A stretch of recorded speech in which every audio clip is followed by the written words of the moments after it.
everybody. Welcome to Wise Women Wednesdays. And I'm Janet Kira Lessin here with Theresa J. Morris. Oh, I have a little bit of music left. I guess I went too far down here. There we go. Nope, I guess it's over. Nice song called YouTube Ethereal Choir Ascend. One of those YouTube songs that we can use without getting flagged. Okay, Theresa J. Morris, where are you broadcasting from? I'm live streaming to Janet Kira Lessin in Maui, Hawaii, but I'm in Gulf Breeze, Florida, the wonderful Thanksgiving home capital of the beautiful blue water and white sandy beaches. It's a different Thanksgiving here, but it's nice and warm. For all you people up there where there's lots of snow, it's beautiful down here and nice and warm. How about for you, Janet? What's it like in Maui, Hawaii? Well, you're on the Atlantic Ocean, and I'm all the way on the other side of the world in the Pacific Ocean in Maui Hawaii, and I'm up in the mountains of the foothills of the West Maui Mountains, and I'm overlooking the harbor, and Haleakala is across from me in the ocean on the, the southeast. Yeah, the southeast. And it's amazing. I actually have fans on. We are coming into our winter, which means I have to put on a sheet and a blanket, a very light blanket. I have a heavier blanket for when we get into the middle of it, but I don't know. The climates have all changed. We don't know what that's going to be like every year. The summer was really, really hot, and it just lasted until, I'd say about 2.5 weeks ago. Finally, it was miserably hot. And the cat was just like sitting in front of the fan all day. So we're having our Thanksgiving. I have a husband. We're not cooking. We're just treating it like another day. I've got a cat. I've got 3 cats inside and outside. And I don't know, I'm like you. I get a bunch of jungle kitties that come up and they meow at me, so I feed them.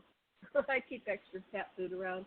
I don't know if it's pushed or not, but I make sure that they're all spayed and neutered, and because we don't want any kittens. So I work with the Humane Society to make sure we get them straight. But we miss them sometimes, so we have a new orange kitten. But it seems like somebody else is. Sometimes the cats will go around the block and to the different feeding stations, so it looks like other people are feeding this one cat. We just call the cat Orange, and we don't know if it's a boy or a girl. But you have a new orange kitty. What's your orange kitty's name? Theresa? I just call it Kitty. It's a girl, but she's an orange tabby. And my name's Morris, so at first it was Morris, but now it's Kitty Morris. So, and I've got my little Shih Tzu sitting here by me, my little 8-pound beige and white chocolate. She's a girl. My children are all grown now. I'll be 69 day after Christmas, and you'll soon be in February. You'll be, what, 65? Are you going to be 67? Seriously, I didn't know you were that. Oh, so you're closer to me. I'm so old. You're like my sister was born October 18th in 54. So I was born in 51, but the day after Christmas. So I grew up with all the people in the 52 babies. I was always the youngest. Everybody else was turning, 10 or 11 or 12 before me by about a year. Mm-hmm. So it was hard in junior high to be, but I was tall enough. I was average. But now, what about you? You're what? So you will be 67, and I'll be turning 69, and then 2 months later you'll turn 67. February 6th, right, my grandmother's birthday, Ronald Reagan's birthday. So all you people and out Bob there that are going to keep up with us. Well, hopefully we'll find people that like us and will be interested in us. I think there's not. We've been doing this for how many years? Chatting. We've been started doing Chatty Cathy's in 2012, June 3rd or something like that, 2012. And I've been broadcasting on Revolution Radio ever since, and still do a show Sundays called The Sacred Matrix at 8 p.m. Eastern, and Tuesdays Stargate the Cosmos, 8 p.m. Eastern. And anyway, I do something. I started this habit years ago. You have to, for me, I have to have something that I'm doing on a regular basis, because I will really forget what day of the week it is, you know, if I'm not. And I haven't worked for any outside force since 1997. I retired from working for other people, and it was 93. No, 97, that's right, 97. 93, I moved to Oahu, Pennsylvania. And these are critical, life-changing points in our lives, and we all have those things, right? Like your life is going along with some kind of normal, quote-unquote, normal for that time path, and then you make a sharp left or a sharp right, and you have a whole change, a whole different reality. So in 93, I was living in Pennsylvania, in State College, Pennsylvania, and I was married and miserable, and I met this man. and next thing I know, that was like the solution from the miserable marriage, and I'm getting on a plane, and I'm leaving and going from Pennsylvania all the way to Oahu in Hawaii. And, you know, before when I couldn't take the winter. I don't know how people do winter. I get that depression that you get when you don't have enough sun. So every year I would get depressed, and then I would get sick, and it's like, oh, I'm not going to live to be a ripe old age like this. So I think my higher guidance said, you got to make a major life change. And it was all set up, and I was just following my nose and following my heart and kind of moving away from that which did not work for me any longer, because I certainly didn't have the courage to stand up to an abusive, dysfunctional family or relationship. So my higher self said, well, if you can't do it, Janet, I'm going to get you out of here. So next thing I know, I was in Oahu. I never heard how you got to Oahu. What made you go to Oahu, Theresa? And what year did you end up going there? How about the Navy? Catalyst? My catalyst was the United States of America, and I loved wearing my uniform, and I was in the JAG office in Great Lakes, Illinois, working for the captain and doing our JAG, Judge Advocate General reports. We'd get the FBI reports and the NIS reports on young men and have to send in reports. And I was already an intelligence and officer in and out of country before I was working for attorneys. So by the time I got to Great Lakes, I got married. They give you orders. Theresa, you get orders. We're ordering you to go to Oahu. What did they say your job was, your mission was? Did they give you a reason for the relocation? What did they want you to do? Well, did you have a new job at that time? Yeah. I've been in and out of country already with the government, but I've just checked in at the embassies when I would go out of country. So I was sort of an independent contractor, and I somehow wound up back in uniform. I never did figure that out. It's called a 4x10 at the time, but I was a rehire. But I got started when I was a teenager, 15. And then, I wanted to stay with the Oahu. I don't want to go back in time right now. I just wanted to. What was the reason? What did they say to you about why you're going to Oahu? It's a great deal. Everybody has orders. You want to know how I got to Hawaii? Yeah. Orders from headquarters. And did they say why they're relocating you there? There's no rhyme or reason why they were relocating you there. They just said you're going. What do you mean? We had orders. My husband and I. For both of you, your husband and you. Hi, Angie. I'm on the radio with. Oh, I'm on the radio. Always something when we're on the radio. Okay. Okay, hold on. Anyway. All right. Angie's just checking in. She wants to know how I got to Hawaii. Yes. Yes. Hi, Angie. It is. It's Happy Thanksgiving. She got a turkey. What'd you do with your turkey? Happy Thanksgiving. All right. Happy Thanksgiving. Okay. Steffi's going to come get that wine. She came in and there's a huge wine rack sitting in my living room. No, I don't want to keep it. I don't drink wine. Yeah. So, okay, I'm going to give it to your sister. Show. Back to the radio show. All right. So Hawaii. How did I get to go to Hawaii? It's, when you're in the military, that's a big deal.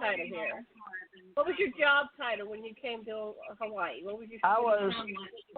was working in the JAG office. I was working for the CO, the commanding officer, and they transferred me out. My first job, I reported into the Naval Investigative Services office, and they showed me around, and then they took me over to the CB's office, and the head dude in charge over there wanted me to work for him, but some of the secretaries got all an alarm, and because they'd been waiting for years to have that position. So apparently I made a big thing coming in there, but I had a high clearance because when I was over at Lowry Air Force Base, they'd given me a Q clearance, and so I was able to get into the engineering department where they worked on all the embassies. So that was pretty cool out of Great Lakes. I worked for Naval NAVPAC FAC INCOM. Back then it was called Naval Pacific Facility NAVPAC FAC Facility Engineering Command.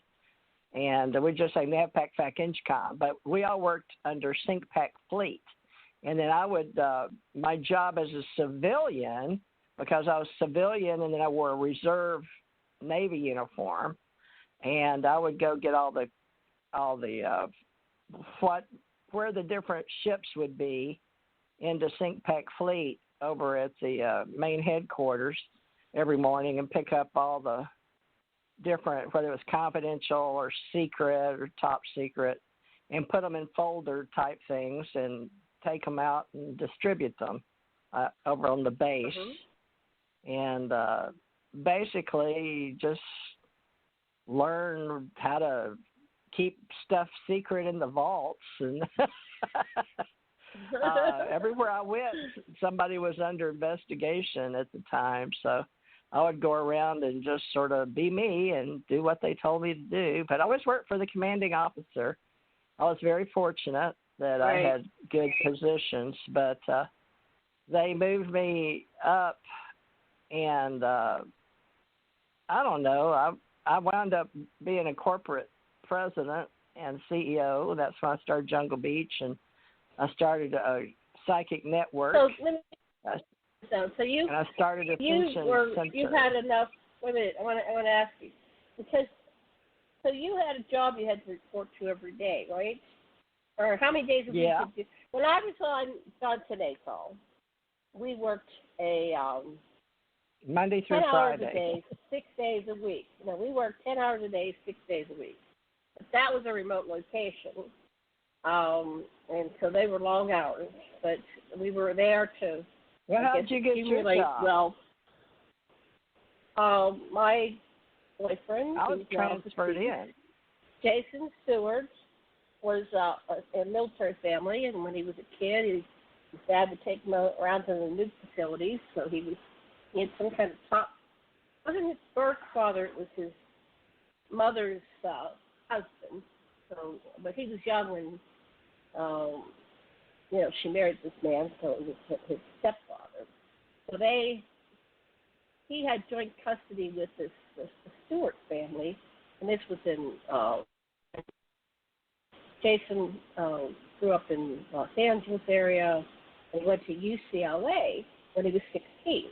And then I have my current husband, and he went to UCLA when he was 16. So Jason was an engineering genius. So he got a job on Johnson & Cole. I think it was in,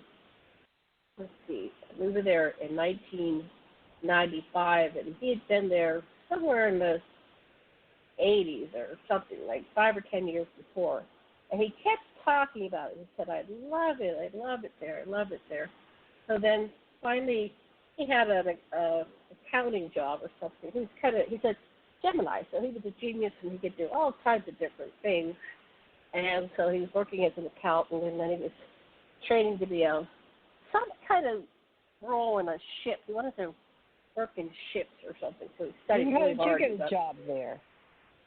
Well, he decided to go there because he had trouble, keeping a job in the regular civilian world, and because he was so oriented to military. So he applied, and they took him right away. So I thought he was just breaking up with me, and my heart was broken. And Hello. I'm really happy you have a job, but it wasn't. He wasn't breaking up with me. He said, "No, I guarantee you, I will give you a job." So he left, and I was, getting really sad. In fact, I thought I had a heart attack. One day I was just Were you on Oahu when he left? I was on Oahu when he left, and I was living by myself, and I got so upset that one day I said, I better go to I was really close to the hospital or medical center, and as soon as I went there and I walked in the door and they go, "What can we do for you?" And I said, "Well, I have chest pains." And when you say chest pains, don't walk to a hospital so you have chest pains. They went, "Stat." And, I'm in my 40s, and they go, "Stat." And they say, "No, I'm in the room, and they've got me wired up." And I start crying. I go, "Oh, my heart attack, am I dying?" Because my whole family has a history of heart attacks and strokes, And I go, "Okay, I'm just part of my family." And then when I finally went to my primary care physician, he says, "No, you weren't having a heart attack." I said, "Well, what's wrong with you?" He says, "You have a broken heart." Oh. Real diagnosis. And he said, "Yeah, you have a broken heart." And I said, "Oh." He says, "You're so upset." But I was trying to put on a brave face. So anyway, about that time after I had my quote-unquote broken heart, I get a call from Jason. And he said, "Okay, I want you to be ready. They're going to call you in 15 minutes, and you have an interview for a job." And I said, "Okay." So I got interviewed, on the phone. You keep falling off, Janet. Oh, I don't know. I'm not falling off on my side. I don't know what's going on. We have this work. Hopefully the recording is okay.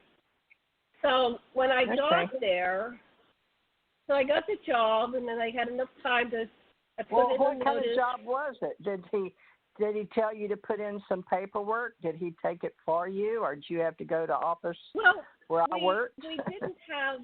I'll prove contractors when they came on. I probably went to the office you worked because I believe I had to get a physical. Yeah, I had to get a physical. I had to fill out papers. I passed the flying colors. All we do kinds your of national checks. agency check. Yep, yeah, I did that's all the checks. stuff we did. So I was approved. Now I was working. Now I also had to go to the private corporation, which at that time was JOC, but the year before it was Raytheon, but they kept switching the contract on who managed Johnson Atoll. Now Johnson Atoll is a very important installation location in the UFO story, because if you Google aliens and Johnson Atoll, you'll see 3 or 4 websites with articles and several YouTubes, and they said, did Obama's people meet, and a bunch of ambassadors meet the ETs in, I think it was November of 2009 at Johnson Atoll, when I guess they were switching administrations and Obama took over. Now, I was just talking yesterday so Johnson Atoll, you can be on rotation in this advanced clearance, and since I had the clearance, if I had wanted to, I could have gone from Johnson Atoll to Kwajalein to Marshall Islands, to Greenland, and to Antarctica. And part of me wishes I would have done that, because that's the one that everybody's talking about in ufology. There's a huge facility in Antarctica, aligned with the extraterrestrial phenomenon, and in November. They must have an annual meeting in November. There was a meeting in Antarctica of 20. Let's see, we're talking about 2016. Yeah, the 2016 election. And John Kerry, I found out, was down there getting briefings with the extraterrestrials. They had a big extraterrestrial meeting, and apparently Joe Biden was there too. So I'm researching it. I can see where Kerry was there, but I'm still researching it. That's what my guest said yesterday on my Stargate to the Cosmos show. So we just cite your sources. Where are you getting it? On the internet? Are you getting sources right off of internet? I'll do it you right have access. now. Okay. Alien meetings. John Tenato. John Tenato. What year? Okay. Alien meeting. Well, that was it was first reported by let's see.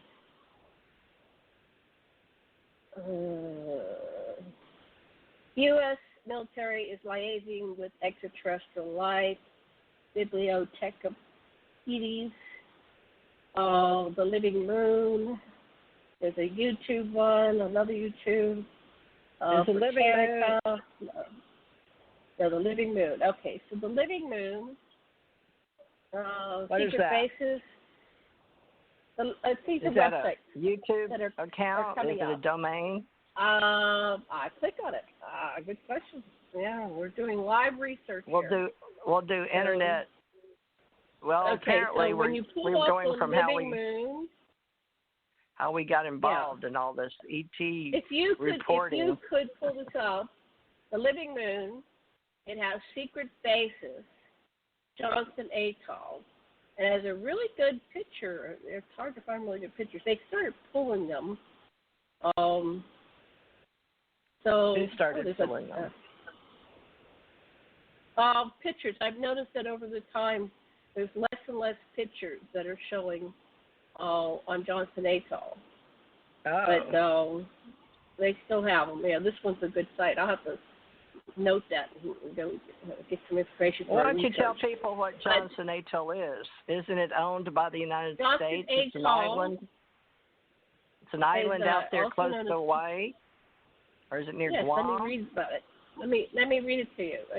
Yeah. Okay. Since you worked there. First of all, it's 800 miles southwest of Hawaii, and when I was relocated there from Oahu, I got a job there. I had to fly on a military craft, the kind that you sit in the back and it's freezing cold and you have your earplugs on. And they have a portage on. Terrible.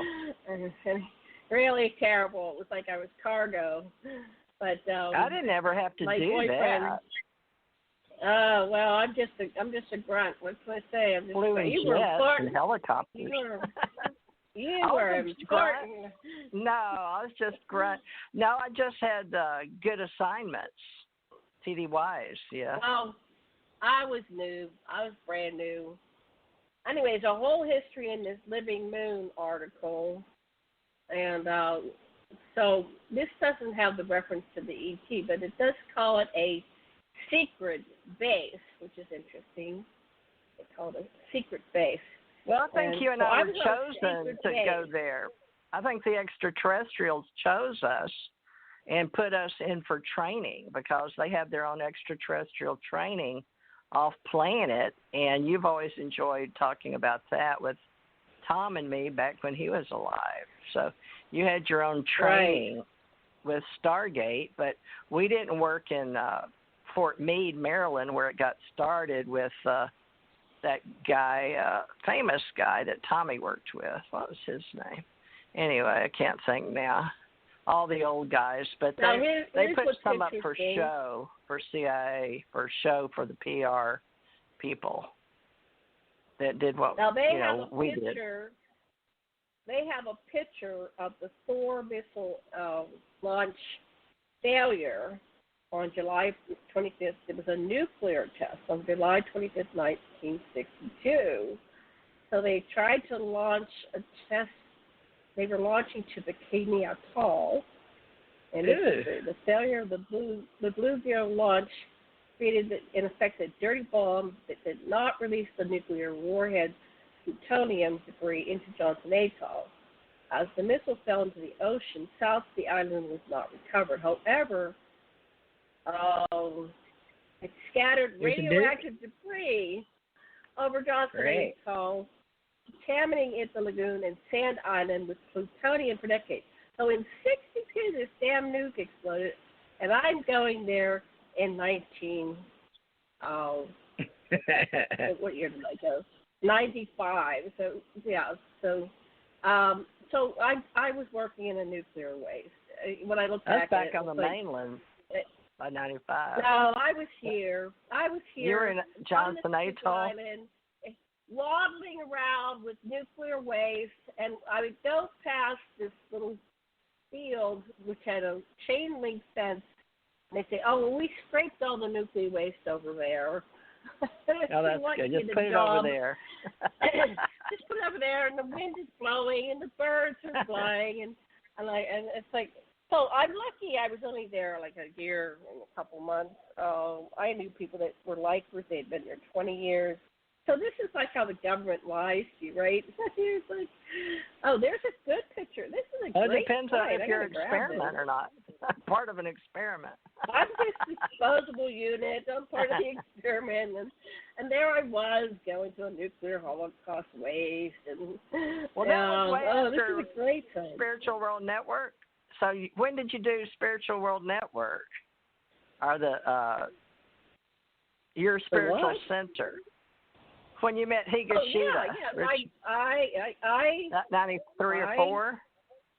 That was came before? To Oahu in 1993, and I went down to the mall there on the bulletin board, and then there was that. That's when I would have crossed your path in 93. I had no job. So I'm just like, okay, what do I want to do today? So I learned the bus system, got a bus pass. And, I was really, really healthy and skinny and got myself some good shoes, and I would just go walking. I would walk miles every day just exploring this and that. I went over to the far side of Oahu, and we went hiking, and I had a great time. I met an Australian girl.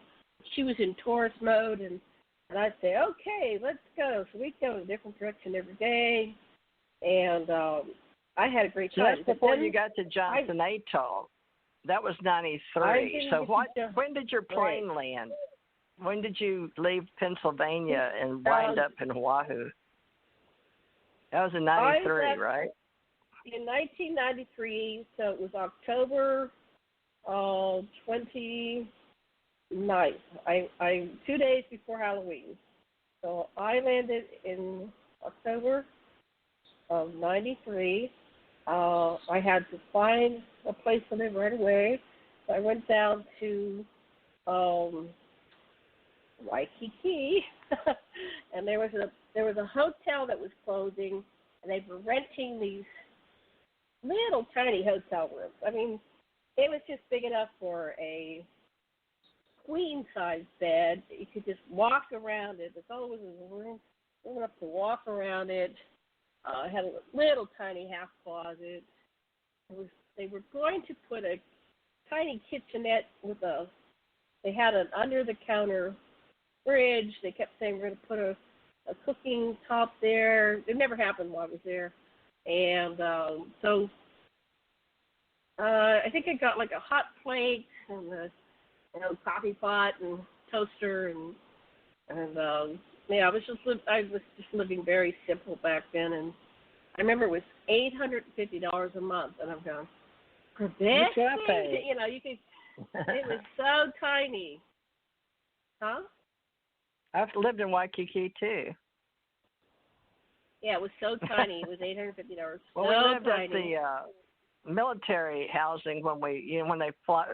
Well, they ship your household goods over to Oahu, right? And then we stayed at the Halikoa Hotel. It was a really nice, right next to the Hilton Waikiki Beach. I kept seeing people walk towards Waikiki. I didn't know that was Waikiki. because we were at the Hollycoa Hotel. But then, I got an apartment by myself for a while. Oh, you did? Separate from your husband? Mm-hmm. Yeah, he and I divorced. Oh, you divorced. Okay. Yeah, I got married and divorced twice to two military guys there. So I went with one, and we divorced. He went off on a ship, and he threw my 16-year-old daughter out, and he came home, and she was sitting there with a nice sailor, and he went wacko because he's a big, E9 type of dude, and wasn't going to come home and find some young sailor sitting in his house. That was a bad scene. So, anyway, we got divorced over that. He went out on a ship and preferred the darker skinned women, which was fine with me, or Oriental types. So that ended quickly. Yeah. And then I had a guy come up, and he was the one that wound up with the Men in Black dudes, right? He always had a bunch of cases going on. Always had a big wad of money, but he's dead now. He's the one I did that little video on that said that I became a woman in black, Mm-hmm. So the men involved. So is the other one? Is the other one dead? You had the NASA husband, and then he's deceased. 67. I married Stephen Lee Parrish.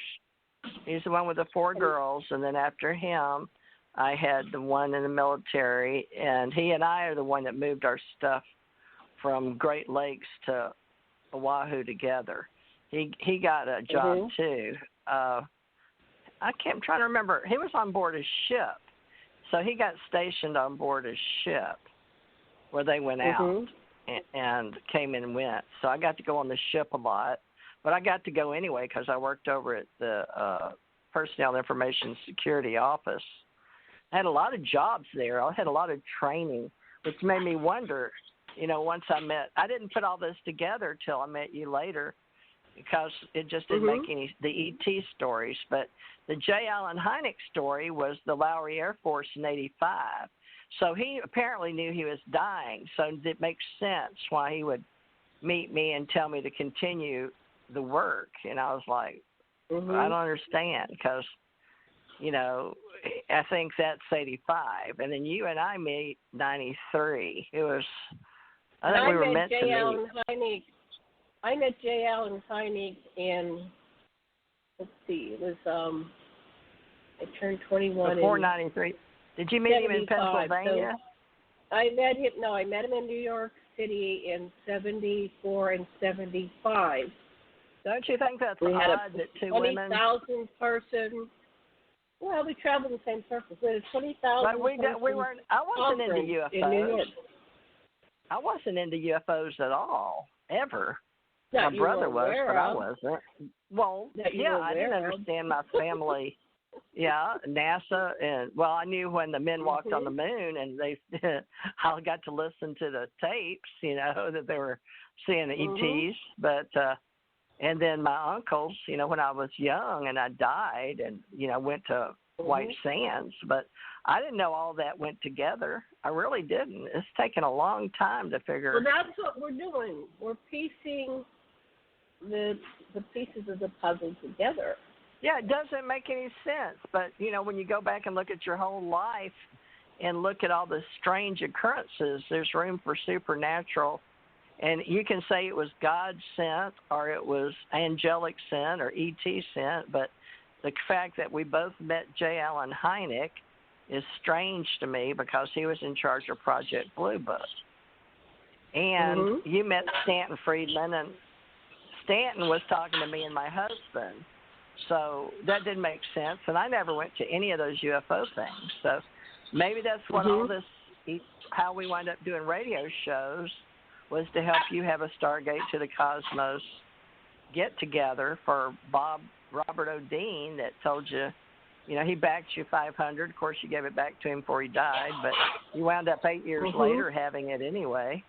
So a lot of stuff makes more sense now than it did when we were living it. but when you're living it, you don't. It maybe it doesn't feel like it's extraterrestrial guided, but it sure feels like somebody has an upper hand in this.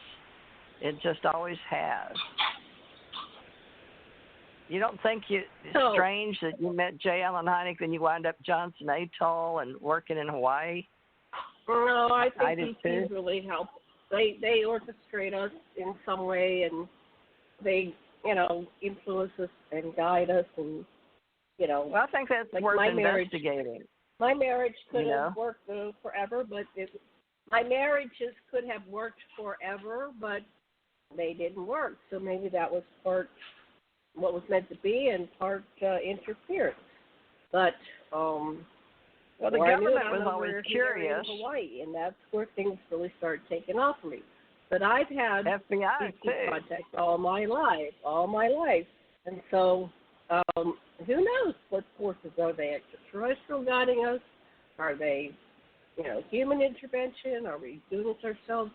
Big question, good question. But there's various levels of intelligence, and there's various levels of living. Just like in India, they had the caste system, the Brahmins, all the way down. But they say they don't have that, but they still do, really. They may not call it that in today's time, but they still...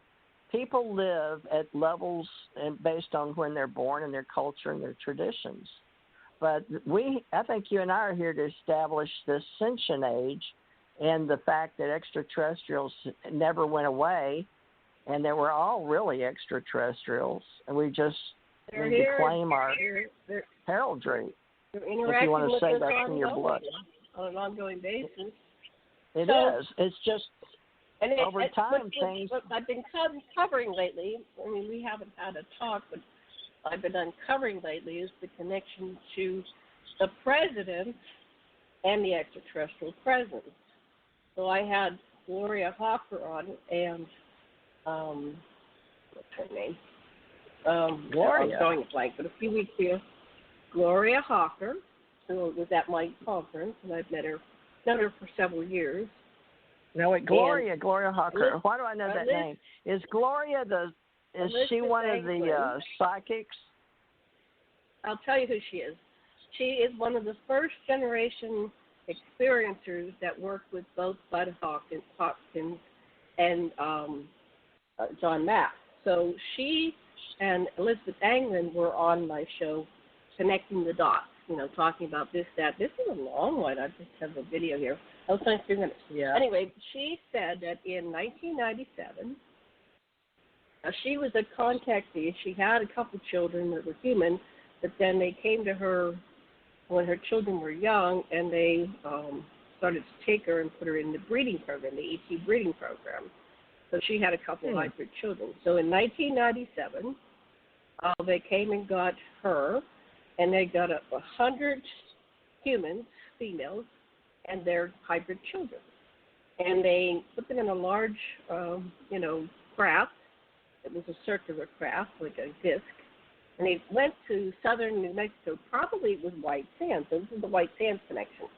They had a huge tent set up in the area, and they were ambassadors from all the major countries in the world, and maybe minor. There were all the living presidents in 1997, so to see which presidents were alive in 97. And they had representatives from the mantis, the gray, several species of grays, mantis, reptilians, tall whites, and Anunnaki. And anyway, the 100 women and their hybrid children were paraded in front of the audience, which was all the presidents and all these representatives. And then what came out was that Clinton was the president at the time, and he was given a choice. And the choice was to accept what the extraterrestrials wanted of him, and that basically they were going to give him all the technology they needed to go to green energy and all the cures for all the diseases. Is all this documented that you're talking about? It's all sourced out? Somebody's signed off on it? I can't prove anything. No, well, I mean, this is a story. I mean, I've never heard any of this. I believe. Of course, that doesn't mean anything. Because I believe her. No, Yeah. Oh, this is her story. Okay. This is what happened to her. Okay. Then, well, you need a sworn to affidavit on that one. That's pretty powerful. That sounds like a pretty. Yeah, get her testimonial, but have her sign an affidavit. You can listen to the recording, and then Elizabeth was just listening. Like, this is the first time she heard the story, and she said, so you have the date? Happy. This is pretty interesting. Yeah, I can send you the link. In 1957, when Val Thor came, and I saw Sputnik, but I was telling my parents about extraterrestrial life, so they knew I was a weird kid, but, 5 years old, telling them all about space, and that must have been interesting. Yeah. So apparently some of us have memories, and they're intermixed, and then others have experiences. So, I think that was part of what Kathy Martin was. Yeah, she was telling that she was in some underground bases, and she had interacted with. So the key thing is the presidents all know, right? Okay, so that's always been the question. Are they? Well, not necessarily all of them, but it'd be hard to prove. I can't prove anything, right? I can't prove I'm alive. I might be dead. I might be, sleeping right now. I can't prove anything, but I'm just saying this is the story, and this is what I'm just reporting what was said on my show, and I'm connecting the dots, and the dots are going. Here we are in November, and I think in November they have these huge ET meetings. So somewhere on the planet, maybe Antarctica, somewhere in the planet, they may be having it because they like to have these big ET meetings with the changing of the guard. Like G20. How about G20 meetings? it could have been a G20. G31 now, I guess. So we have the changing of the guard with the president, and this is the time So we're looking for some indication that some meeting is going on somewhere because it's. They want it out there because they leak it. I'm looking right now at and this meeting being leaked deliberately to the world to get people ready. I was about to say that, and I looked up and it's on the screen. This meeting. So the meetings are being leaked to get the people ready in the world. And so there's something happening now. The Chinese think they're superior. Each tectonic plate with a different royalty empire, such as the Chinese think they're better, the Russians think they're better. I guess the Americans think they're better. I don't know if Mexico does or not, but Australia. Dan Cooper yesterday said the Chinese were given economic domination for 100 years.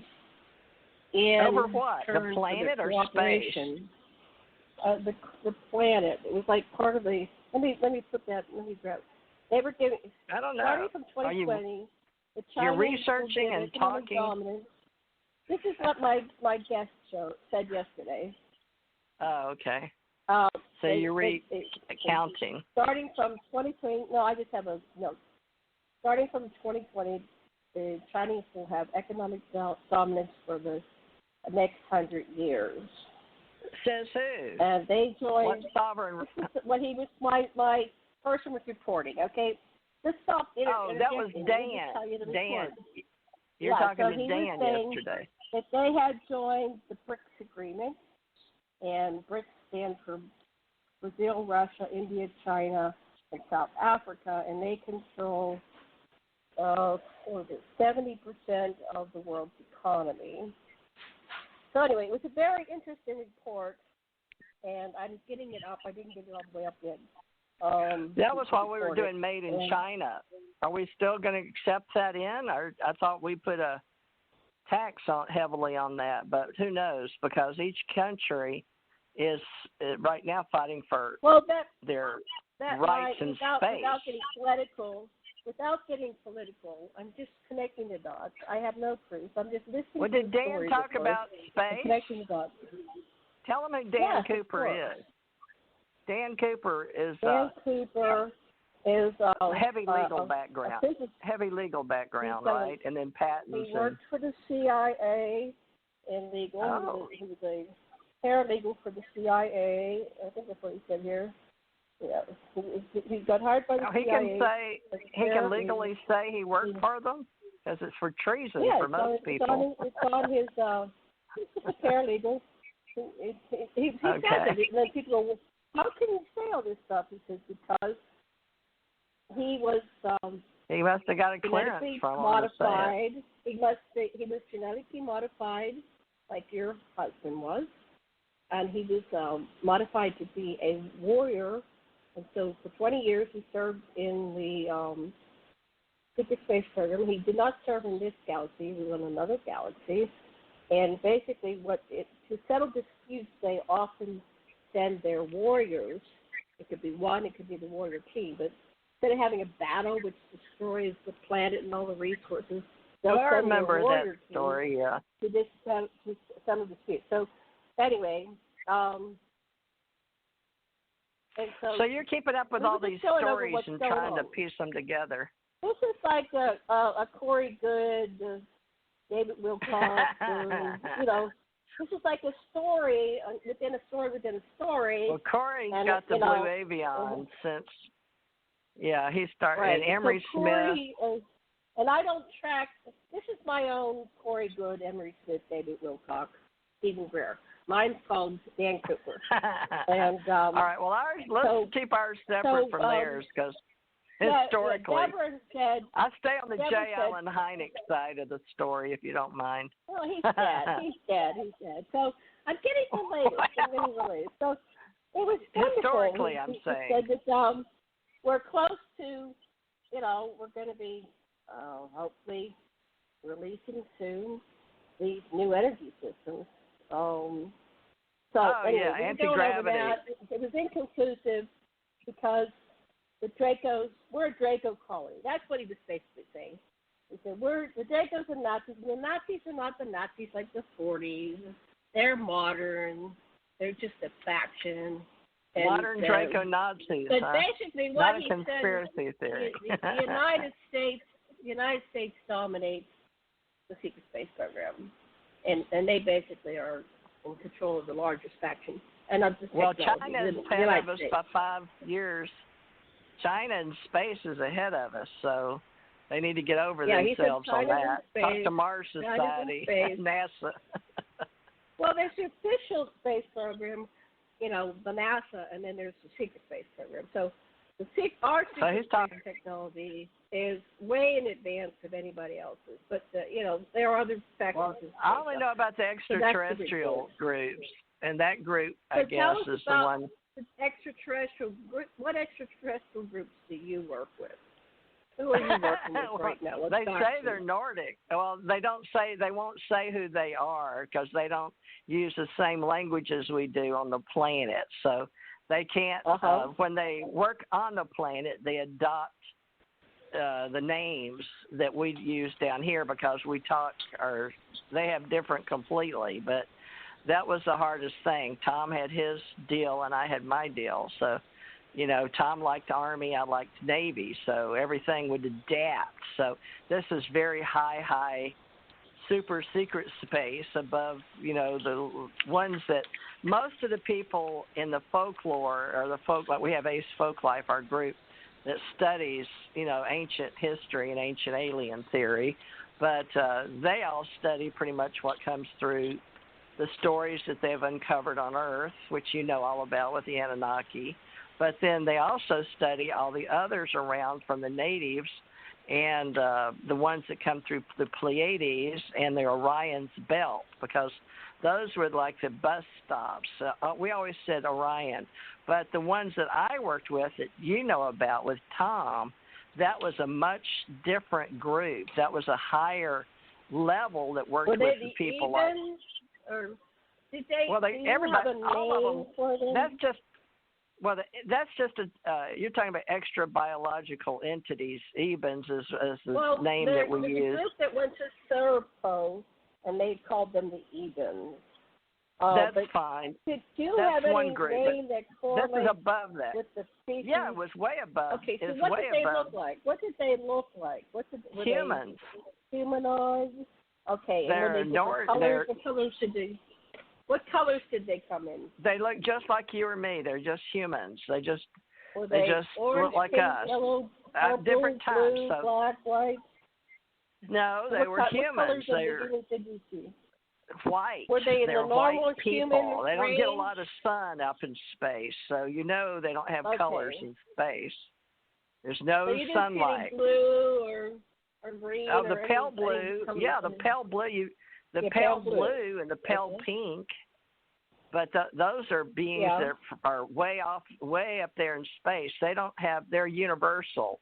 These are beings. The one that I related to, I said was the Andromeda galaxy because the universal space in place where we worked was above Andromeda and above Milky Way.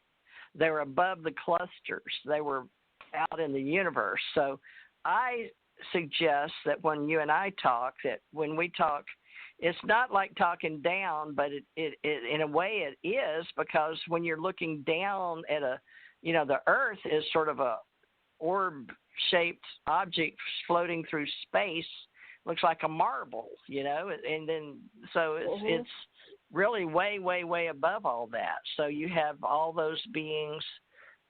These are above the Federation because you and I were raised on Star Trek, as most people talk about the Federation. Now, that started in 1957 with Valiant Thor and the Ennead 9, and that came through with Gene Roddenberry and even, several of the other men that know that. So this is our history and folklore, but I'm not talking about them. So above the Federation would be the universal. It's like Doctor Who level. And I guess, how you go from one universe to another universe. And these beings could go from universe to universe and open up portals, and knew about black holes, and they knew about the brains, BRANES.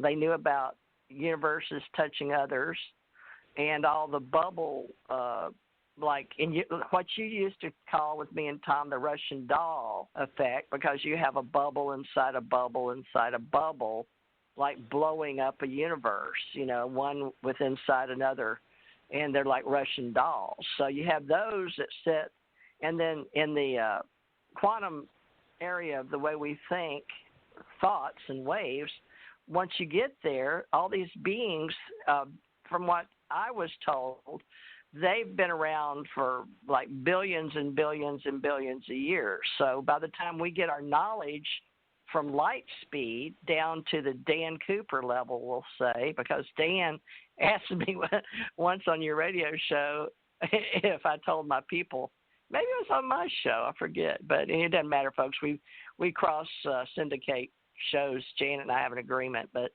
Dan and I were talking, but he asked me if I had my people told him about him, but they hadn't. But I didn't know which group. Maybe it was the CIA. I don't know, because I worked with a lot of. My husband was CIA. I was a contractor, but I worked with FBI, NSA, NIS.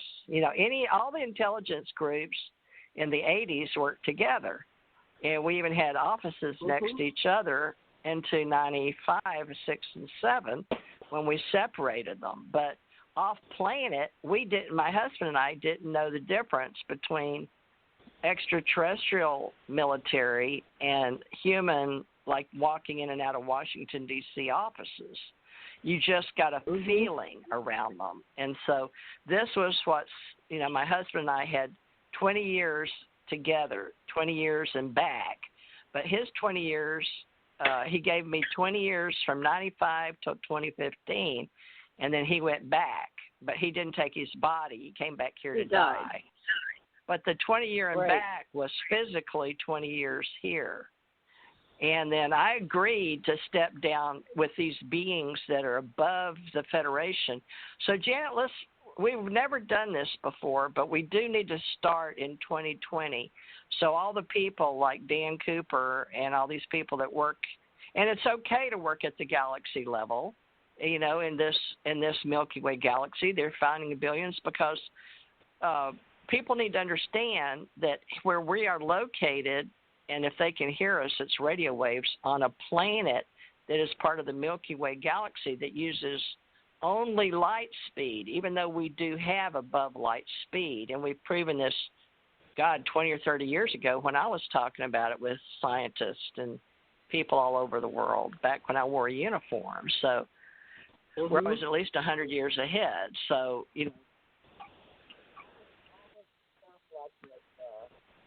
Uh-oh, where are you? Where did you go? You're leaving? Uh-oh. There you go. They're back. You're back.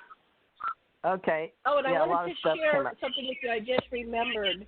You asked about how I got to Johnson Atoll. Yeah, when how did you get there? Living with Jason Stewart, he kept trying to tell me. He says, I worked at Science City, or Crystal City. He says, you don't understand.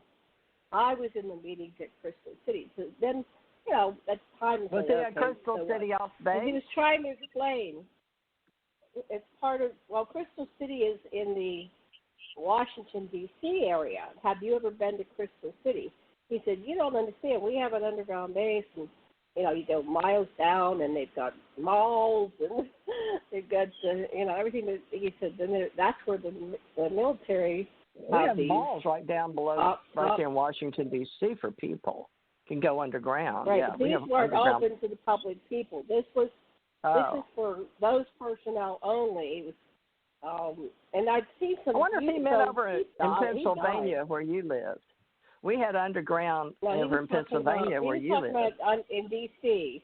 He said part of what he did was he went to D.C. and he had to... So he kept hinting about his top secret clearance. And that might be, we talk about in the UFO phenomenon about the love bite. See, it was kind of convenient. I've heard of the looking glass, but I had Crystal City. The love bite is where they target you with lovers. Those lovers are like kind of watching. That could be for crossbreeding. So Jason was my lover for 4 years. But periodically beginning this conversation, and he was trying to explain to me, like he was Clark Kent. He was trying to explain to me, his Superman thing that he did for the secret military, or whatever it is. So he was very familiar with it, and that's why when he asked to go back, was that the one that I told you came into the CIA meeting on Oahu? No, that was another one. I had you had several like that. And I don't want to name it. Jason's dead. Okay. I'm not going to name the line. Put in your biography. But Jason's dead, so I'm going to talk about him. And he tried to explain to me what was going on. But he was there when I had many weird paranormal experiences. And he took it just matter of fact. So you could tell he knew what was going on. And he took it matter of fact. But one day I woke up. Let me tell you this. I woke up one day, and I'm lying flat on my back, and so's Jason. We usually spooned. We loved each other. We lived together, and we were lovers. And so our eyes open at the same time. I look over, and I see he's looking at me, and I'm looking at him. And then something catches my eye, and I look down at the pillow. And there's blood. And then also at the same time, we both got freaked out. We took the covers and we split them off all the way off us, and there was blood all the way on both sides, like somebody had killed a cow. I mean, it was like, oh my God! And we immediately jumped up and said, "Are you okay? Are you bleeding? What's going on?" And I wasn't on my period, nothing like that. And then he very calmly said, "Okay, here's what we're going to do. We're going to get up." And he got the where'd the blood come from? The laundry spray. We don't know. He just got they shouted out right. He said, was it much of it? It was everywhere. It was like somebody killed a cow. It was from head to toe. Are you serious? And from your head, from your nose? one of you get a nosebleed? You couldn't there was not a rationally. There was no rational explanation. There was no mark on either of our bodies. No logic. You couldn't use logic and reason. No logic whatsoever. There was no logical reason whatsoever, except it was extraterrestrial. It was like a warning or something. So we washed the sheets. Now, I don't think the blood came out, and I think he ended up just getting new sheets. But years later, I think I would have thrown them away. Well, years later, I found one of his sheets, and I thought I should get this analyzed, because technology's changing. I have to see what kind of blood this is. Is it human blood or what? But I used it I was going to take a semi-wild cat to the vet, and when she came home from the vet, she was all freaked out, and I was trying to carry her up to the house, but she clawed her way out of this pillowcase, and so I ended up just throwing it away. But I had it for a long time. I should have done an analysis on it. But, when you have all these things happening all the time, you can't spend your life force investigating everything. Because it's just, our lives are so weird, right? All the paranormal stuff. So, well, we talk about DNA, but the melanin, like my granddaughter's half black now, but, she has a hard time in life because this world still doesn't understand even melanin in the skin, from the sun. And it's actually better for you on this planet to have dark skin because of the sun. So it seems like common sense would tell you that dark skin goes with sun type of solar planets, versus there's, virtually white skin in space, or the little grays, which we could go there too. But, those grays I had to ask my husband about because, I had the thoughts of the history that I was like, where's this coming from?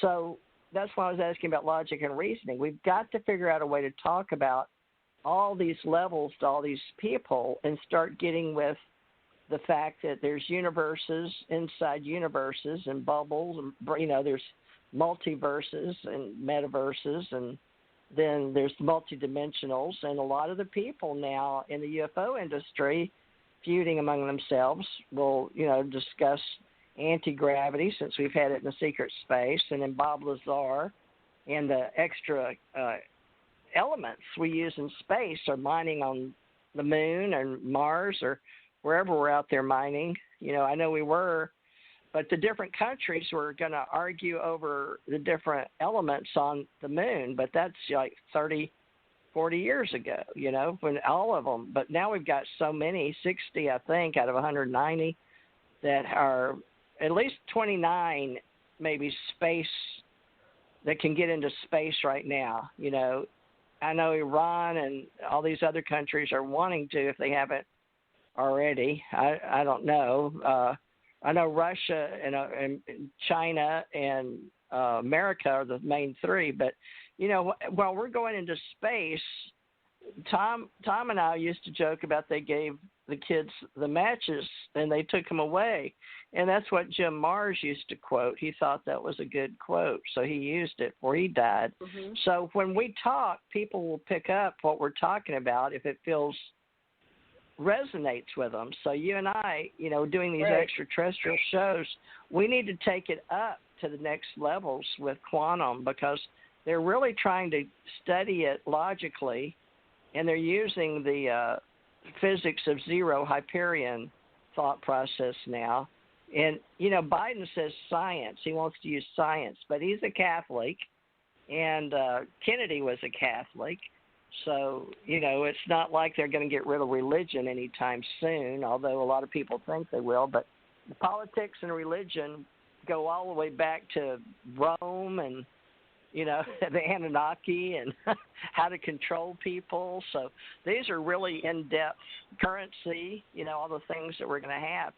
But we really need to look at how it's set up, because it's not just us feuding among ourselves, and that's not nice. We shouldn't feud on the planet, regardless of how much melanin we have in our skin, because nobody can, at least from what I understand, there's only so many souls that are accessing bodies in a supernatural way, and you have to evoke a human body and brain to even access this planet.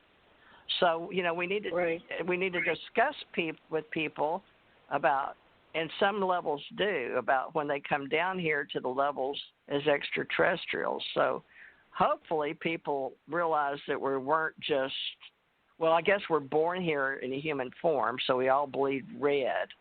Now, this is something we need to start with is, let's stop looking at the content, but let's just look at the logic and reasoning of off-planet, because that's the way we have to.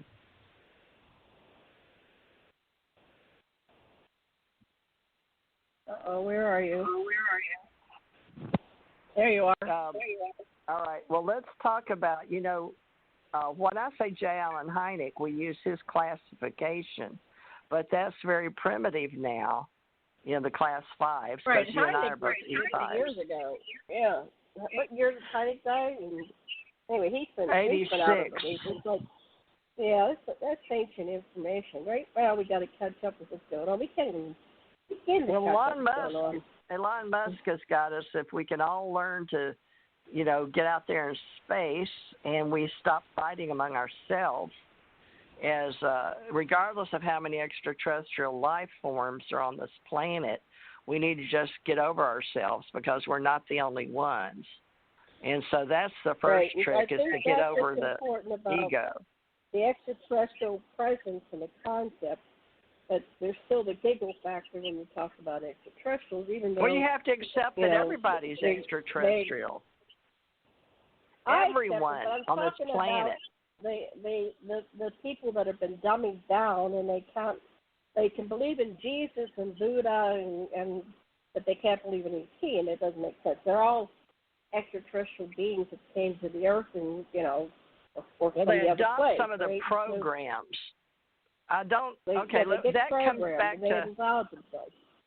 That comes back to the higher level control of the God source, the zero, above the separation, above divide and conquer of the different extraterrestrial groups.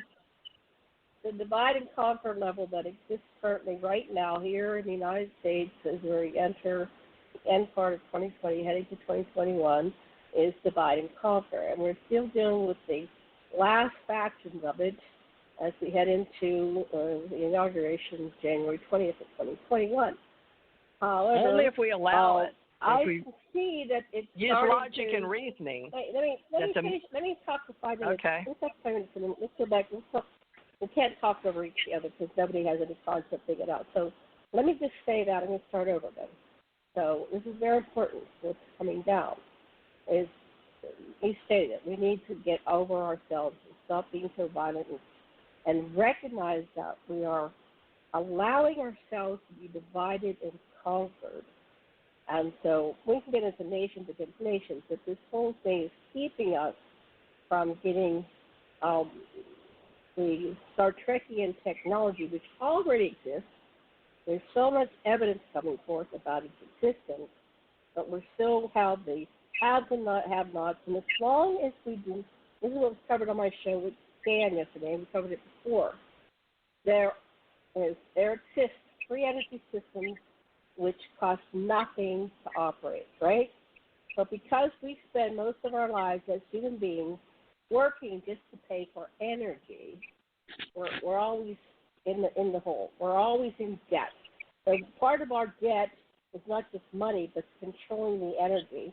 And then the energy systems we do use are toxic, and they pollute our air, water, sea, and land, and they keep us stomach down and short-lived, right? So we have a whole problem here.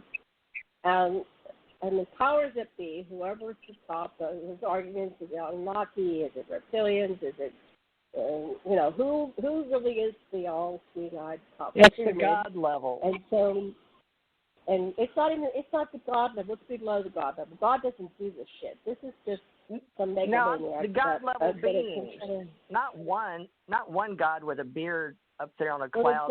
The God level beings, God level beings are. I differentiate between the God level being and source. Source It's universal consciousness and oneness.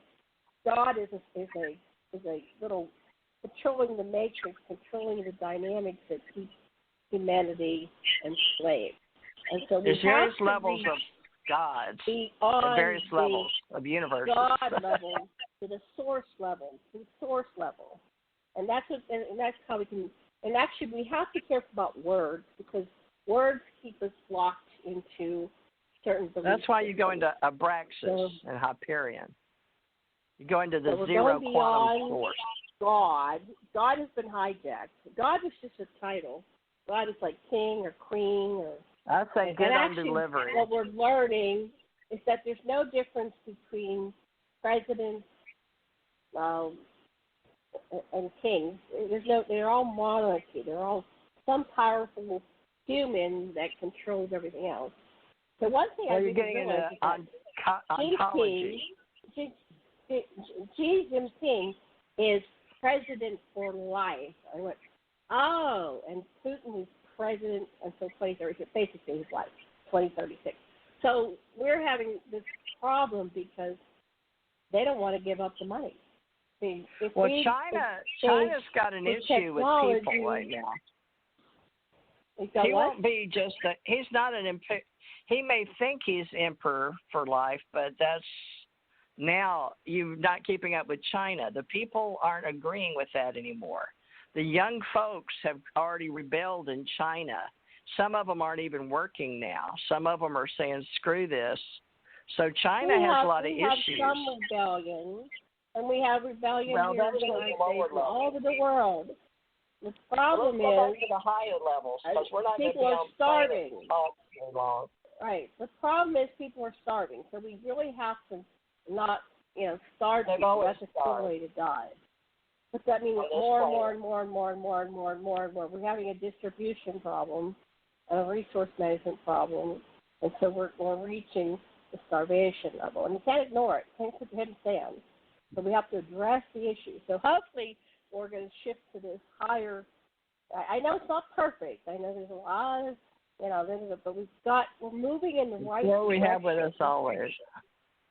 And so we've got to improve.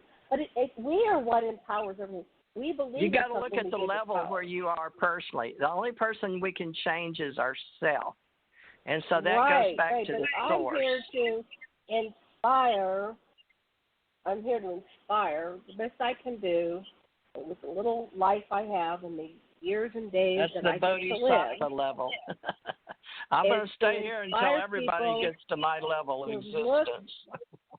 To look outside of the blue, red, black, white. Remember when we went to 5-world seminars and they had the black-white game? Remember that? It was a morality test. And the weekend I was there, the group failed because it was a morality test. And if you figured it out, you were supposed to speak up. But I was so shy, I just sat there and I didn't trust my own. Those were those free seminar things. No, I don't remember those. I still paid $300 or $400 or something. Oh, I didn't know you paid for one. You paid for the first 3 days? Because I paid for one because I got a discount because I was very impoverished. I mean, I was just barely. I didn't get a discount. I had to pay for everything. I had to pay for all of them, all the way up to the $5,000 one. I'm cuter than you are. Dr. Sturgis paid for my final. With Tony Robbins was supposed to show up. I had people who wanted me to be there, and maybe they paid for it. But my out-of-pocket expense was maybe $100, but it was like $200 or $300. A lot of real estate people. A lot of people sponsored other people into that too. They had to sponsor you. My sponsor was military and ET because they wanted me to get that training, which involved remote viewing. So that was very interesting. A lot of it is training at this level. They wanted to have the test. It is. It's training. And how accurate are you? Right. That's the only thing that makes sense to me. Seminar. They make it like a seminar, but it was really like who can recruit, right? So that's where we're teaching the demo. Oh, I want to share something with you. I really had fun this morning. I started a website, which is kind of, I always tell people, if you want to do some major healing on yourself, do your life story. So mine's called Dragon at the End of Time. It's my life story. You can name it whatever. You can name it Fred, whatever you want to name it. But I was researching a memory I had from meditation. I went to a meditation class at Penn State University. One of the professor couple had a meditation class in their house. Every Wednesday night we met for 2 or 3 hours, and they played the Great White Brotherhood meditation. The Great White Brotherhood, meditation. And they're supposed to be with you always, and they're your guides and guardians. And you do this meditation, and then we would discuss what we got. So one time I got that I ended up traveling back in time. I was at the room where Lincoln was dying, and I was watching it, and I was sitting under the table, and I was a little boy, and I was playing with another little boy, and we had these, the room was full of people that were all in distress because Lincoln was lying on his bed and he was dying, and the doctors were coming in, and people were coming in, and Mary Todd Lincoln was sobbing, and so I said, who was I? And I remember playing with these little tin painted Civil War figures, right? And there was this kid. So what I pieced together, I did my own research, and I did it this morning, and I'm really excited because I think I was, my name was Halsey Cook Taft, and I was a little boy that played with Tad, Thomas Tad Lincoln. And Tad was there. I found the picture. Tad was there at his desk, and I found a picture with the tables that we hid under, or not hiding. We were getting out from underfoot because the room was crowded, so we just crawled under the tables. And I found a picture of the artist's rendition of what was happening at the death scene. And there's the table that I was talking about. In this regression I had, this was spontaneous.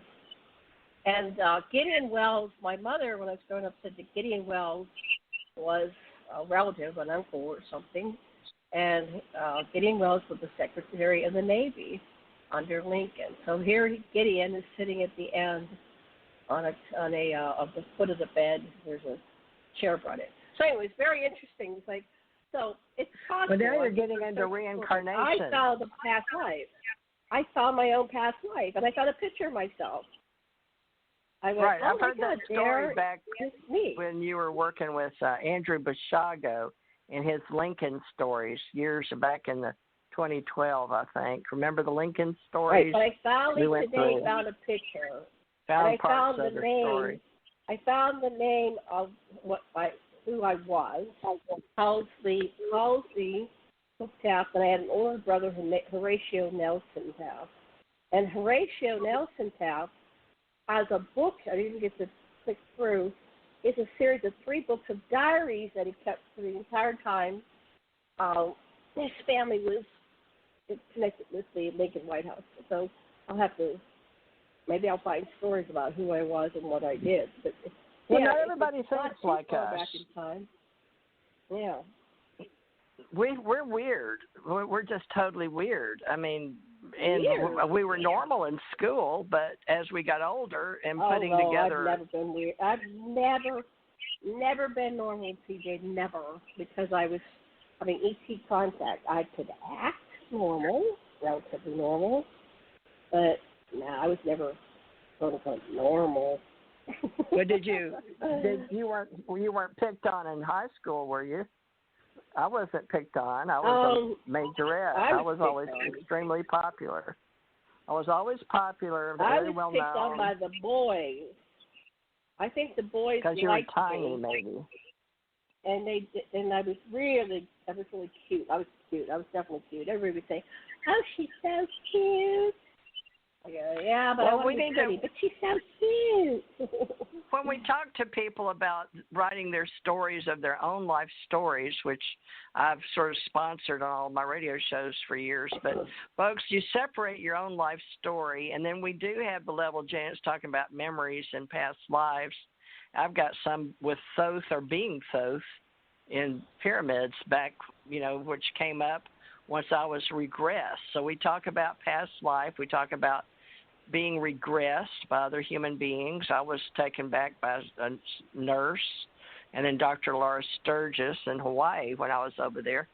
So there's different ways to find out pieces of you. And then, we're just very metaphysical. I don't know any better word because everything comes from alchemy back to salt, sulfur, and mercury, the three, and it's all goes way beyond that. So, and we take everything up. So I don't know if you understand that being human is a lot more than we give credit for in what we're. You come here and the veil, as they say, is shut down because you couldn't possibly want to remember all your memories from every possible life, but occasionally some of them do creep back in. That's how they pick the head of the Buddhist society, I guess you might want to say, the main Dalai Lama, see if the kid can remember some things. They think they can. But, and now you hear more about kids coming in and remember they're airplane pilots or whatever. But, that's just some of the things Janet and I hopefully will keep talking about. I call it alchemy, metaphysics, ontology, philosophy. Right. Okay, so I really we have about a half hour, but I wouldn't mind ending a little bit earlier, unless we have some really vital things to discuss. So, what would you like to talk about for about another 10 minutes, and then we'll wrap this up. We were going with who we are as extraterrestrial. We started with who we were going to Hawaii. Remember? We started with so that's what I started to do is to start. With our figured out I'm using the website to do my timeline and who I am. So I'm going into past reality. lives before I was born, this reality. I'm breaking it down by the years. I'm actually starting in 1940 because that's when my husband was born. But I'm going into the stories that were told to me before I was born from my parents. So I'm writing out in 1940. Well, I'm getting a lot of feedback. And remember, my mother was an 18-year-old. I wanted to talk about the future. Right. So anyway, so I'm going into the past, which is pretty easy because we have stories that our family told us, and I recommend everybody does this because this is. Yeah, and then that went in, whether you were born or not, that went into who you are. So we're always trying to figure out who we are. We're how you might think you are. But our ancestors feed into us as well. But in the future, we can logically, based on the past, go into, imagining, and what is it when you do a new image? Well, you're making it up, but where are you making it from? So you might be able to tap into your own future lives, which people say you can do with regression, but I'm saying outside of having a third party regress you, we can go into our future lives. So I'm developing this as an exercise for myself, and I'm inviting people to do their own timeline so that we can really piece the puzzle of who we are based on the Earth human level, but also all of our simultaneous incarnations, where we go in our dream state. So that's what I'm doing. It's a major project, but I'm excited about it because I'm locked down in COVID. What else is there to do, right? So I'm encouraging people. So go ahead. Your turn now. What do you want to say?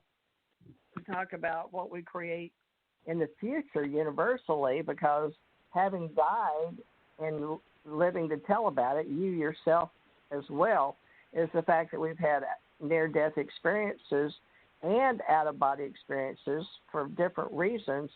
But in the future, you're going to be going to wherever you create. And people in metaphysics talk about their soul groups because some people anchor something in you that is a memory or something, and when you die, like when I saw Tom die, I saw part of him get up and walk out the window, so to speak, part of him look up like he was looking at his mother and like going to heaven, and part of him, his physical human form became like a little baby with these little fists sucking on his fists, became a baby, probably went over to the nursery. So, we splinter when we die. If you're able to see somebody at that, I just happened to be, he was young, 56, but he predicted it. He'd been 20 years on the planet, and he wanted to go back. So I think...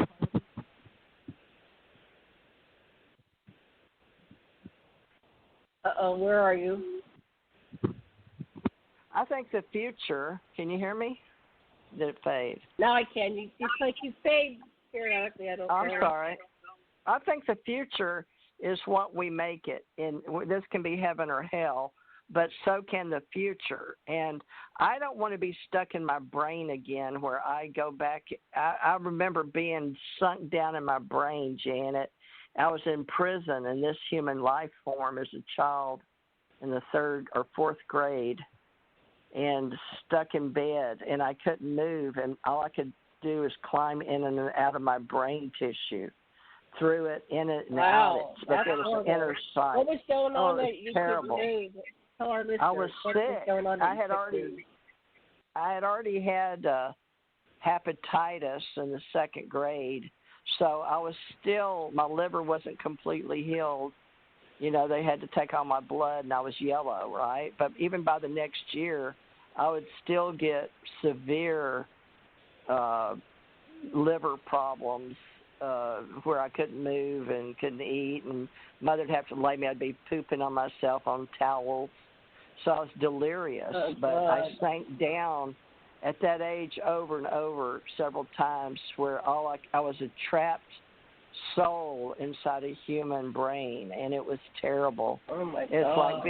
It's like being inside what your brain looks like, but all you can see is climbing through squirrely. It's like being caught in one of those green hedge things where you're constantly trying to get out and you can't. But I was a prisoner till I finally was able to open my consciousness up, and I remember seeing my Aunt Dorothy and my mother standing over me and hearing their voice and talking about me. But I'd go back, Mom, I don't want to go back there. I don't want to. I was trying to explain to her I don't want to go back in. Please keep me here. So that was worse than dying and being on the other side. At least with Did gold you manage people. to stay out? Did you manage to stay out?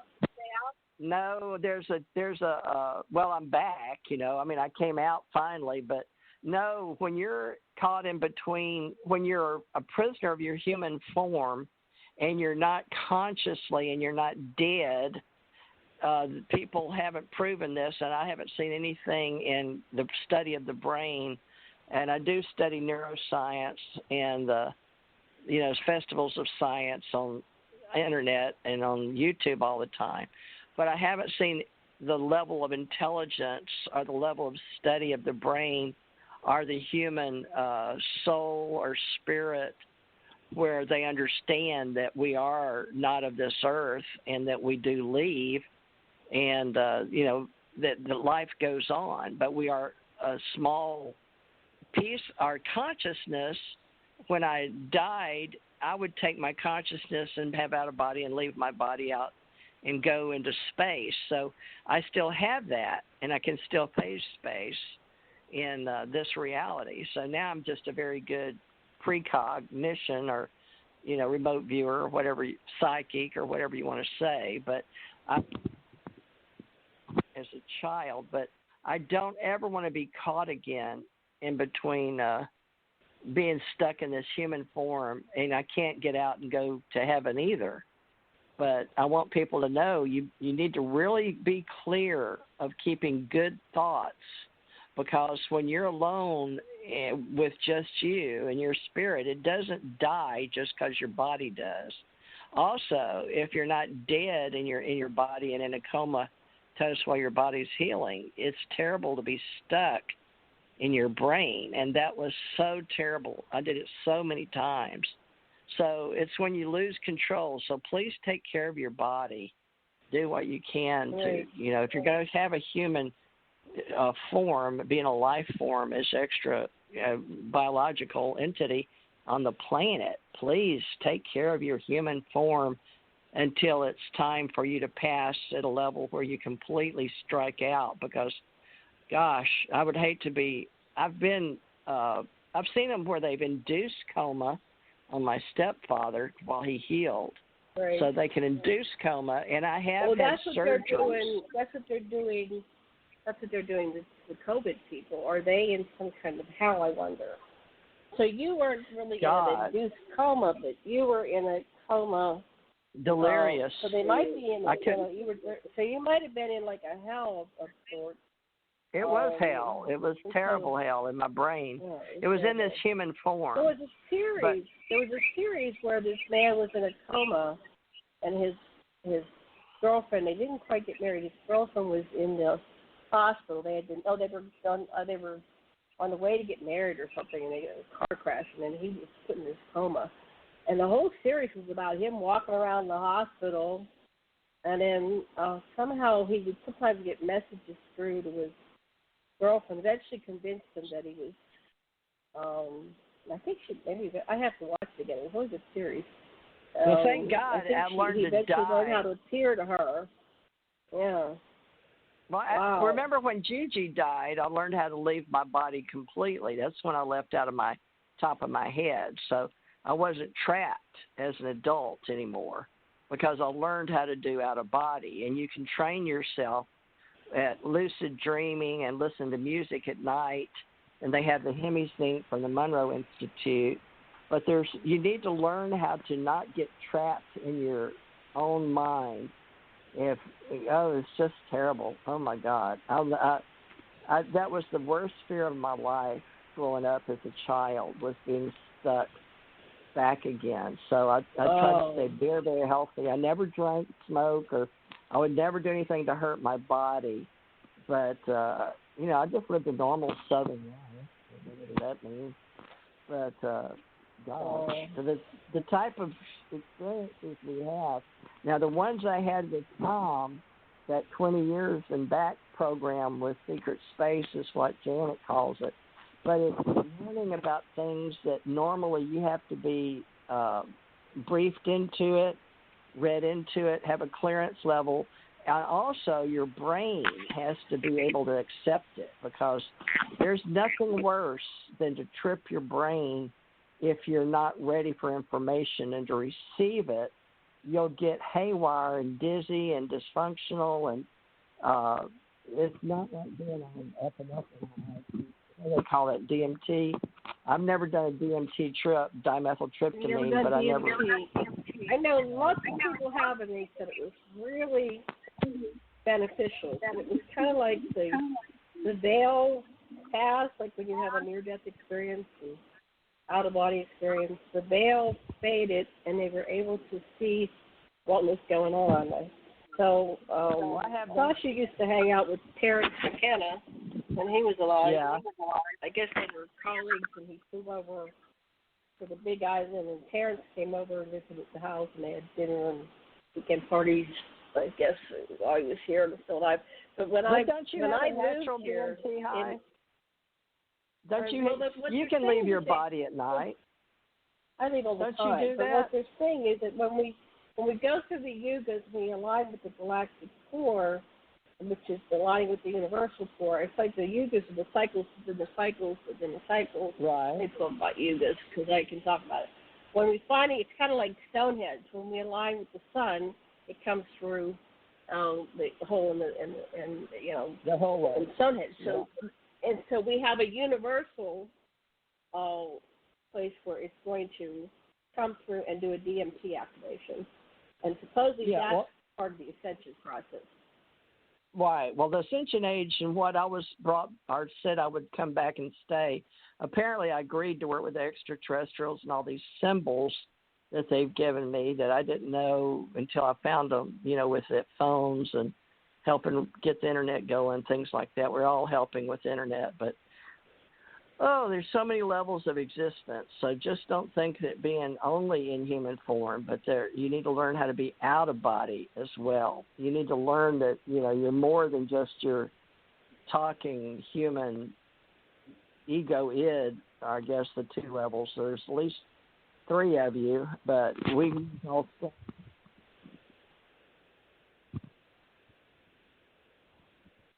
Okay, I can't hear you again. Not sure what's going on. Are you talking? Yeah, I was. Can you hear me? Okay. So, yeah, so I think we're running. I'm going to go look and see. Yeah, we're getting towards the end. I don't know where my page went. It's had to show up on this board again. Well, with you and okay. me, So, can you hear me now? Go ahead. What would you like to talk about for the last 10 minutes, and then we're going to be wrapping up the show, and I've got to pull it back up again because it disappeared. Where'd it go? There we go. Where's my show page? Here it is. Well, can you hear it's still me? running. I can hear you, and it's still running. I just don't know where it is. I'll just type it in again. Well, we still got 20 minutes.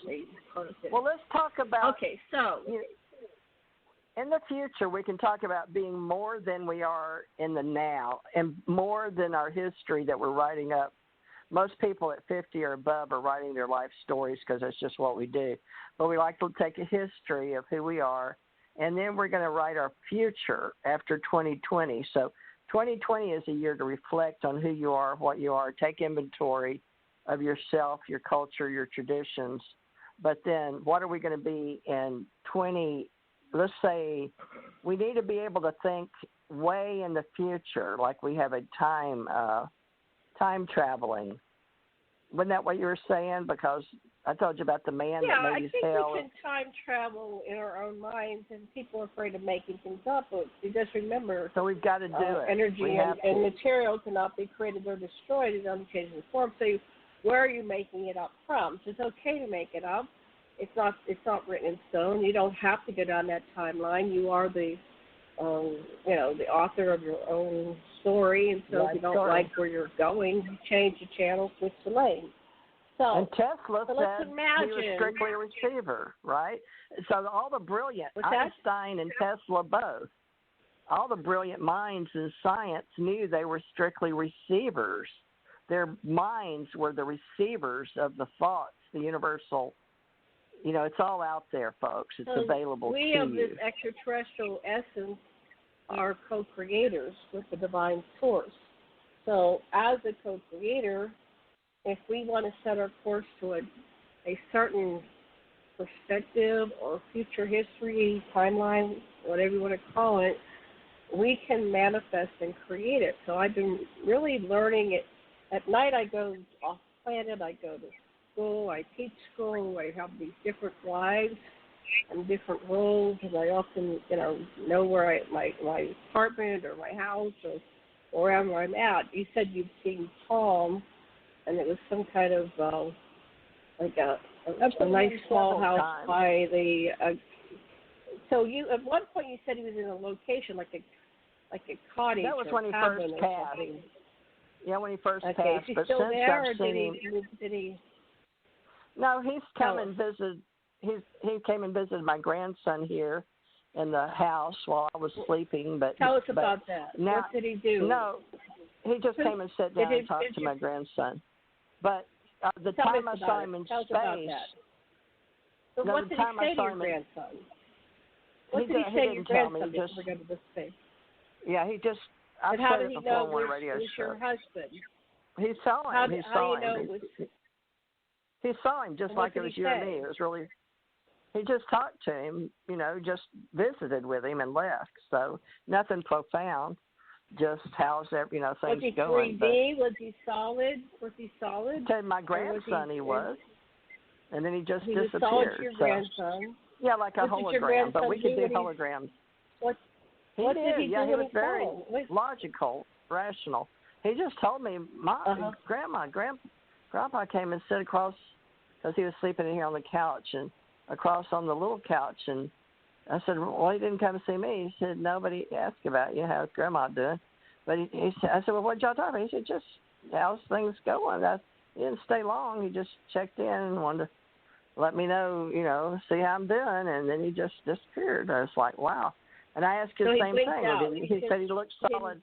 Yeah, it's like a hologram. So, Tom, when I saw him, he didn't stay long in my lucid dreams either. But I've seen him in space doing, helping people, and he's passed by me in other universes. Us about space. What does he do? In space, I think I had an episode with him too. So he's a very powerful being. Yeah. So go ahead. Tell us what does he do in space? Are part of us. Whether we believe in out-of-body or not, I think it's really a lot of what our minds will allow us to conceive and believe. It's like Wayne Dyer on the other side, but he said whatever we can believe and we can achieve. But basically, we have to create our future, folks, and we're in the expansion, which the expansion means what we create in the material world, because the dark matter is waiting for something of the light. It's all dark, so we have to create it. So what was he doing in space? I would see him wherever I was, whatever the reality was in the lucid dream, and you step past from your dream state into lucid dream, and then there's the next level up. So I don't know what you want to call that, but we have got to get a grasp on it, because we've got to teach it. What was Tom doing? I can just remember his presence, Janet, but I just remember he was in one of these spacecrafts that we've used. They're huge. They're miles long. Spacecraft. Yeah, these are. Because it was interesting when I worked with Michael Jackson. He came to us for about 6 weeks, and we set an appointment with him with his ghost. And we said, okay, well, we've got to do, whatever it was. We had a busy week. We were doing consciousness and all kinds of counseling in those years. Doc Lessin and I, we pulled in Michael Jackson, and he came in and he came speaking through me because he was so upset that he was dead. So then we were doing several hours of work, and I was exhausted, and we said, okay, Michael, we'll set aside some time next Saturday, we're not so busy, and you can come back again. So for 6 weeks he came to visit us, and he said at the very end, he said, and we would say, well, what's been going on in the week while you're gone?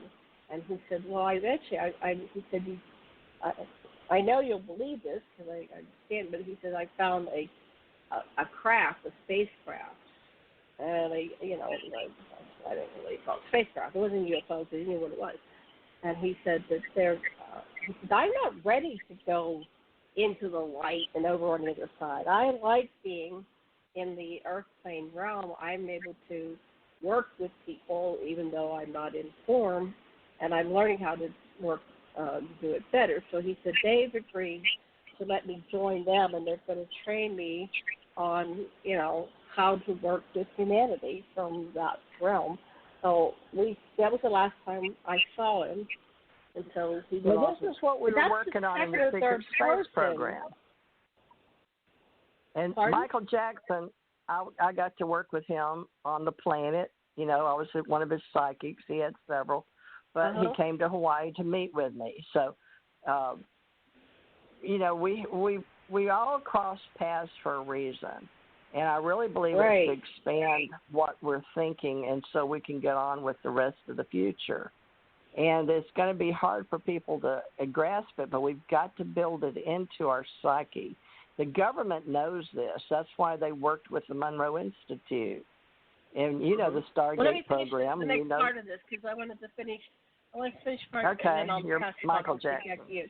So then, earlier in the late, before I came to Hawaii, so it was in the very early 1990s, I worked with a woman, and we were doing hypnosis and regression. And she was what we called a regression junkie. She said, as soon as I die, I'm taking the next body back in, right? Just like you said, Tom might have been going to the nursery next door.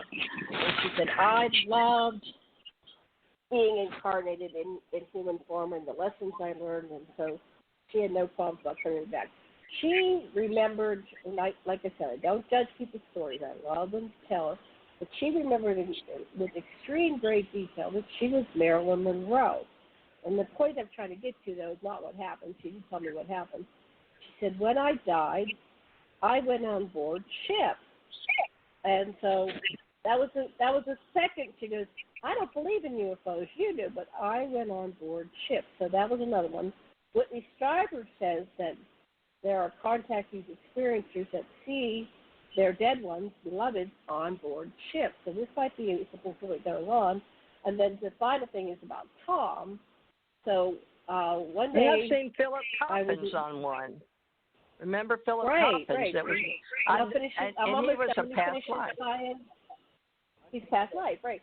So so Tom, I was getting a visit from Prince, and David Bowie woke me up, when he died, and then Prince woke me up when he died, and I go, and Sasha was, I don't know how, I said, Sasha, come here. I have to tell you what I'm seeing. And I was seeing it in my mind's eye, but I was not asleep. I was talking to him, and I said, and here's Prince, and he's talking to me, and he says, I'm going to bring you a gift. And next thing I know, he's bringing me everybody I love, like Gene Roddenberry and John Lennon and Leonard Nimoy and George Harrison. And I mean, as soon as I would think of, somebody that I knew that was crossed and I loved, he'd bring my parents. And then the next thing, so I'm watching, and they're coming in from the right side of the room. And I'm just watching those people. And all of a sudden, I see something coming out of my physical eye, because I had my eyes open. And it's Tom. And he's coming in from the left. And he's like almost dancing. He's so happy. And he comes over and catches my attention. He sees that I see him. And he waves, like a real quick, almost like a royal wave, that kind of wave. And, he has his hand up. He's barely moving it, but he's waving. And he keeps going. He goes, shoot, he goes right out the front door. And I went, and I was laughing. I was, oh, my God, that's Tom. And I recognized him from the pictures. And he looked very solid. And I said to Sasha, did you see him? He said, no. I said, man, he just walked. He was physical. He was not in the same vibratory frequency as the ghost, the Prince and all them. He was in a different one because I could see him with my physical eye. But apparently he's still a different vibratory frequency than what my husband, who was sitting right beside me, could see. So let's discuss that phenomenon. So we're going to have to do that because there's a lot of levels. That's amazing. There's a lot of levels of existence that we can discuss, and it should be discussed. And there's scientifically, the government knows proof, and they know about the Monroe Institute. They've been studying that. The scientists in science in Russia and China were not the only ones. India, of course, have always believed in it, and they had all their history of extraterrestrials. And so it's getting to be relatively a new thing, but it was really an old thing. So it's history.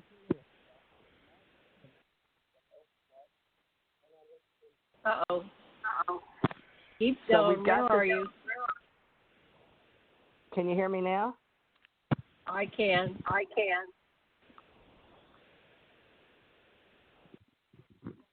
Keep going. All right, so in the future, Janet, let's talk about getting a language to talk about the various Hyperion above, or Braxis, or whatever, above all the languages that we know on the planet. But let people know there's more to them than just the now. There is a future, and we're creating it continually. So the continuing the cosmos connection and the Stargate to the cosmos. And let's talk about portals and how we move them, the Stargates to other dimensions. Okay, so we have 9 minutes. Let's start that conversation. So what's the difference between a Stargate, a wormhole, a portal? Is there a difference? If so, what is the difference? depends on how you're using it as nomenclature in ontology and your audience, because a lot of people, it's new to them. So they don't grasp it as a reality. So a wormhole to science right now, because they haven't really detected them, but they sort of believe in them, they've detected black holes at the center of even the Milky Way galaxy. But we've always been told to steer clear, and that's what Tom told me. So I can only go on what Tom trained me in, is that in space we steer clear of black holes. But the opposite of that would be a white hole, not a black hole, but one that pulls light through it. Now, the way that we use it in the wormhole technology, if there is such a thing, is to say, like, if we put take the way I used to teach it in Hawaii at the astronomy classes we had over there. Y'all have one of those museum things for stars, whatever that's called. But I was a member of that. But I would teach it. It's like if you Hawaii, where you are, Janet, is the opposite of the Earth from Africa. And if you take an apple and stick a pencil through it, then you can get from one side of the Earth or the apple, saying it's about the same, right, and go through pull the pencil out and go through the hole and get to Hawaii real quick. So that's right, sort of like a wormhole that's made in space. So there are anomalies that are called wormholes, and we use them in movies and things, but we haven't really proved it. But now with what I understood from Tom and what we taught, we use wormholes, yes. We use them in those higher levels. Yeah, we use them in the higher levels of technology or higher levels of existence. Do you take with those beings ships through wormholes? Yes, they take them through. They can predict them. That's like when I saw, what's his name I just mentioned a while ago, that he came into a past life, but Philip Coppens, he worked with me in Egypt years ago, or thousands of years ago, but he was like my husband, like in Egypt, with when I was in Egypt. But in this reality, he was working with a board on a spaceship, and they had some of the giants sitting on the spacecraft with, like Jesus to me, because, you got to have a focus to get to there, and that's who brought me up on the ship anyway, where I saw Philip Coppens, was who I would call Jesus, but to other people it'd be just another human being. That's how I was trained. Philip Coppens' wife. I was at Karen Dolan. A house. Oh wait, no, not Philip Karen. Coppens. You met his wife, the redhead, Kathleen. Yes, right? I was at a house in Vegas. It was like a friend of a friend. They said, you've got to go and meet, and her name was Theresa. So I met with this woman, Theresa. I don't know why I met with her, but she talked to me for like a couple hours. And she says, I got to take a break. Why don't you go? And she had a very large house, and she said, go down to the other room. Phil Coppens' wife is in there. I went, what? The guy from yeah. And she said her name, but I forget her name. She used anyway, to talk to me on Facebook. That's Kathleen. And I had a redhead. conversation with her. Right. And she was talking about, her husband dying and everything. So it was very sweet. I don't remember much about it. Suddenly in November. When I travel, I meet so many people. What's that? Yeah, that was odd that you met her. I haven't met her, and she would talk to me on Facebook. So we were in some kind of group together of women, spiritualists or ET people or something. But so we knew each other through this women group, like I don't know what it was, the metaphysical group. But anyway, I never told her about seeing him off planet because, this is more for like spiritual metaphysical people.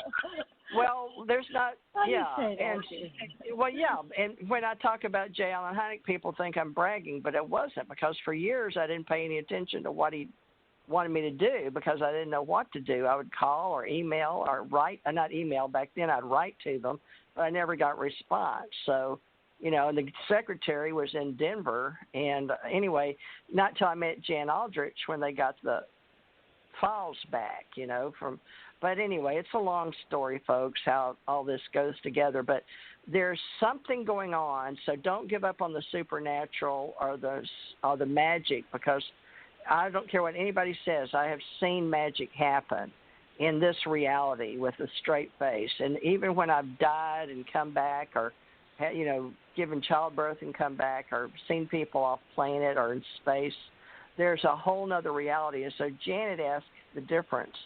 With a wormhole and a stargate, now we're supposed to be able to predict wormholes. Now, portals that can be opened anywhere, those can be done on vibration and sound for travel, and that's like almost like teleportation.